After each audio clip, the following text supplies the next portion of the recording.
The first episode I ever did for my blog was on double standards in dating. I interviewed my friend Melinda and got her take on some of the crazier things that men and women have to face in the dating world. Well, that was almost 4 years ago, so I figured that it was time to do an update on that issue. Revisiting double standards, next on Angel Dodger. I've got to take it further! No! Goku! Times 4! In today's episode, I am joined by Bubbz on YouTube. Thank you for showing up today. How did you get started with your channel? Well, basically, originally started as just like a hair channel. But then I scratched that because I didn't really care enough to make videos just about hair. So then I started doing videos on relationships, sex advice. And so I've been staying on that and people like it. So yeah, that's where I am now with my channel. It sounds good. So let's delve into the topic. What is your take on the idea that a guy is still expected to pay for the entire date? Do you agree with that? I do not agree with that. I actually recently did a video on that because women now are so, I'm a feminist and equal rights, but when it comes to, dating, they expect a guy to go ahead and pay. And I feel like even on a first date, I always feel like a woman should pay for something. Anytime when I've always gone out on a date, I pay for something. Even if it's like the movies, I pay for snacks. I just feel like if we're gonna be talking about feminists, and I'm not even a feminist, okay? I just believe that this is just me just thinking. I feel like men or women should be equal, and if you're gonna talk about it, then your actions should show that as well. So if you go on a date, then yeah, you should pay something too. Don't just use the feminism when you want to. What's your take on asking a guy out? Why is it that guys are still expected to ask girls out on dates? Are you okay with that? I've actually approached men. My past relationships all have come from me approaching the guy. My opinion, I feel like women should be able to go up to a man if she finds him attractive and ask him out.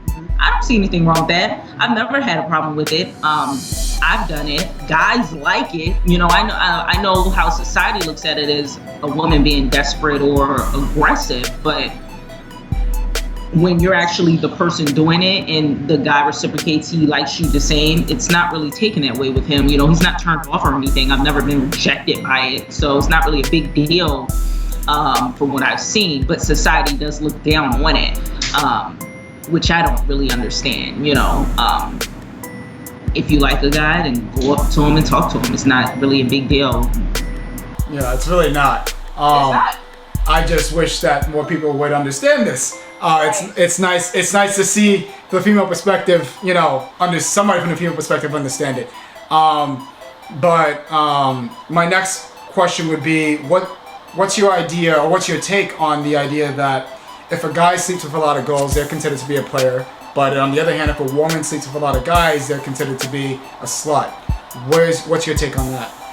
Well, from the beginning of time, women have always have been looked at as like, if they have sex with more than one man, they're like a Jezebel. You know what I mean? Like even in the Bible, you got Eve and Adam. So it's like we are always looked at like that, since the beginning of time. And now, even then, I still feel like men or women shouldn't just be like having sex with everybody, and it should be glorified. I don't feel like it should be glorified at all on either party. It's gross to me. But that's the whole reason why society looks down on women for it. It's just that we're from the beginning of time, we've always been looked at that way. My take is a little bit different. I think the reason why is, and it's unfortunate, it just happens to be that as the guy is usually the aggressor, they're the ones that are often going to get rejected. It's not often that girls are throwing themselves at guys compared to guys throwing themselves at girls. So the society sees it as that it's harder for a guy to get a girl than it is for a girl to get a guy. Is that true in every circumstance? That's up for debate. But since society looks at it that way, if a guy is able to sleep with 5 girls in a month, then they give the guy more credit because it's considered harder. Whereas if a girl sleeps with 5 guys, it's like, oh, well, did they just hit on you at the bar? I mean, it really wasn't that hard. That's something that has to change in terms of how society views dating in general. And I think that'll also change if girls are more aggressive in terms of going after what they want instead of having it come to them. Is it their fault? Again, is it their fault that that's the case? No. But I think those are the things that need to be done in order to change that stereotype or that idea that women are sluts if they want to sleep with a lot of guys. Because, I mean, girls like guys like sex. So that's, I mean, let's grow up here. I mean, it's not that big of an issue. Were there any double standards that you wanted to express from the female perspective? Sex.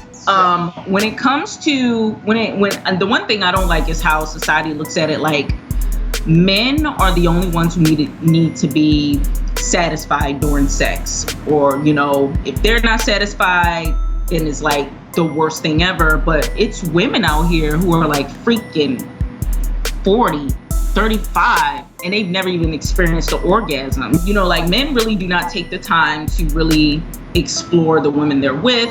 And and then you got guys who just like think that it's okay to have sex for like 5 minutes and be like, oh, okay, I'm done. That's it, I just feel like men now, we are in 2015, that they just need to put more time into satisfying a woman. It's not just about the man all the time. The only thing that I can say to that, honestly, from the guy's perspective, is practice makes perfect. That and communication. Right. You gotta know, but from both ends, you gotta know your partner's body. You gotta be willing to be open and communicate about the things that you want in the bedroom. And you have to be willing to try new things and be open to those things.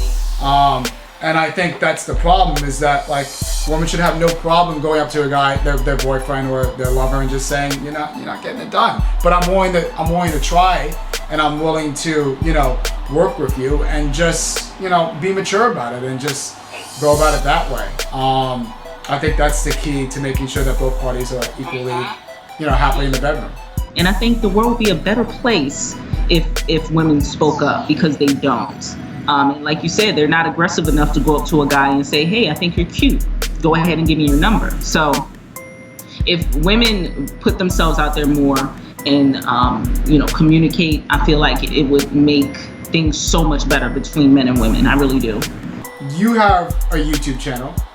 Yes, I do. Yes, go ahead and plug that. Okay. Yeah, I have a YouTube channel. It's Your Girl Bubbz. I also have another one that's Your Girl Bubbz TV. Everyone calls me Bubbz. And yeah, follow me, tweet me. Okay. You can get all my information from my description links and videos. Thank you for doing this again and giving your insight, which was refreshing, to say the least. I'm Angel Dodger, and I will see you next time. Bye. If you like this episode, check out my most recent episode on the left, which discusses feminism from the male perspective. Also, check out my video in the middle, which is the original double standards video that I made to start off my blog. Thanks for watching, and don't forget to subscribe.